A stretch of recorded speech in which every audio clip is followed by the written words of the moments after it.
Hello, in this video, I would like to discuss various definitions and various meanings associated with the term popular culture. We know that it is very difficult to define a term as vast as ambiguous as popular culture. As Tony Bennett says, as it stands, the concept of popular culture is virtually useless. A melting pot of confused and contradictory meanings, capable of misdirecting inquiry up any number of blind alleys. If we take popular out of popular culture, what are the different meanings associated with it? The word meaning, popular. One meaning is that well liked by many people.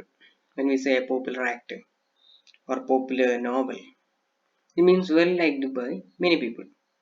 There is another sense which means inferior kind of work, popular. But there is another word again meaning work deliberately setting out to win favor with the people. You know that when we call somebody as populist, he's a populist, a person who works cheap in order to gain public acceptance. There is another meaning in which popular means culture actually made by the people for themselves. So these are various meanings associated with the word popular, and we have already discussed in one of the previous videos that the word culture also has different such meanings.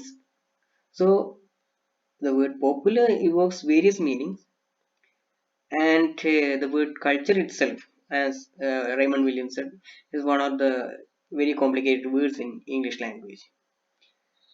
So if you try to understand the definitions of popular culture, one view is that popular culture is simply culture which is widely favored or well liked by many people. So we can examine sales of books or sales of CDs and videos. We could also examine attendance records of concerts, sporting events, festivals. Such kinds of popular things can be considered under this definition. It is the culture which is left over after we have decided what is high culture. In this definition, popular culture is treated as an inferior kind of culture. So there is something called a high culture, and what is outside of this high culture can be considered as uh, popular culture. So there is a kind of an elitist idea in it, and already we have in our society this view. Certain things are considered as standard, and certain others are less standard. So we have this popular press versus quality press, or popular cinema versus art cinema, popular entertainment versus art culture. So these are some of the definitions. Then there is this view that popular culture is mass culture.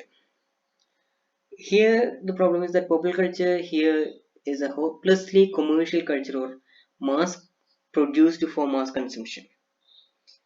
So the first point that those who refer to popular culture as mass culture want to establish is that popular culture is a hopelessly commercial culture. It is mass produced for mass consumption. Its audience is a mass of non-discriminating consumers. So there are various issues, and some of them view that popular culture actually is American culture or Americanization. Then popular culture has been socially and institutionally central in America for longer and in a more significant way than in Europe. And the influence of American culture worldwide is undoubted. So for some, especially in Britain and all, that American culture represented a force of liberation against the grey certainties of British cultural life. So there are different kinds of such definitions and views when we see popular culture as mass culture. So, as Richard Mulvey says, if it is a crime of popular culture that it has taken our dreams and packaged them and sold them back to us, it is also the achievement of popular culture that it has brought us more and more varied dreams than we could otherwise ever have known. Then there is another view that Popular culture is the culture which originates from the people. It takes issue with any approach which suggests that popular culture is something imposed on the people from above. Popular culture, according to this way of thinking, should only be used to indicate an authentic culture of the people.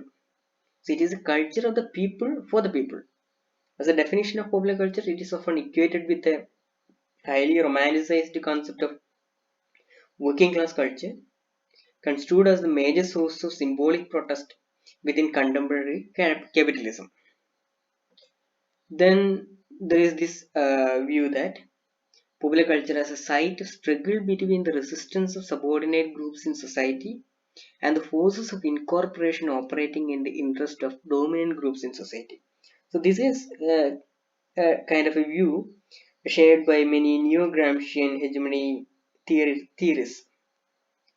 So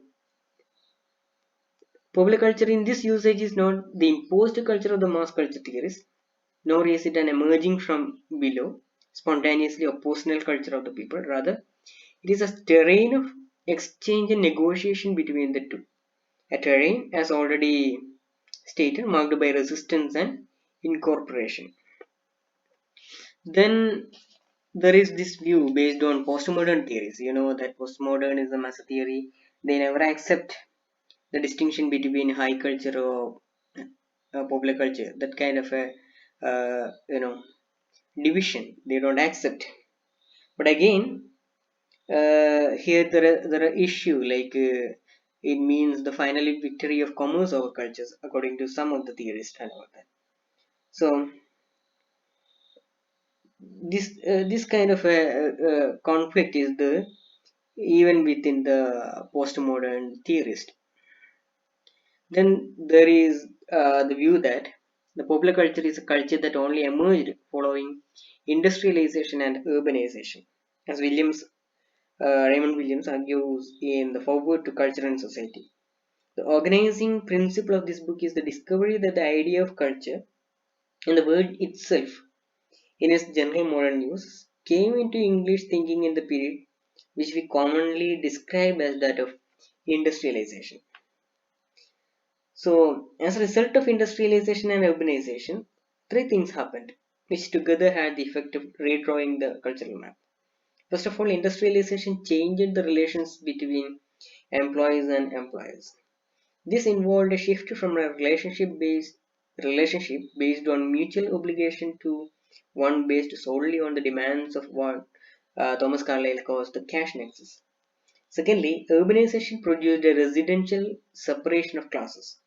For the first time, especially in British history, there were whole sections of towns and cities inhabited only by working men and women. Thirdly, the panic engendered by the French Revolution, the fear that it might be imported into Britain, encouraged successive governments to enact a variety of repressive measures aimed at defeating radicalism. So that has actually in the present world turned out to be one of the features of modern society as such. The government is actually not of the people or for the people and by the people. It is afraid of the people.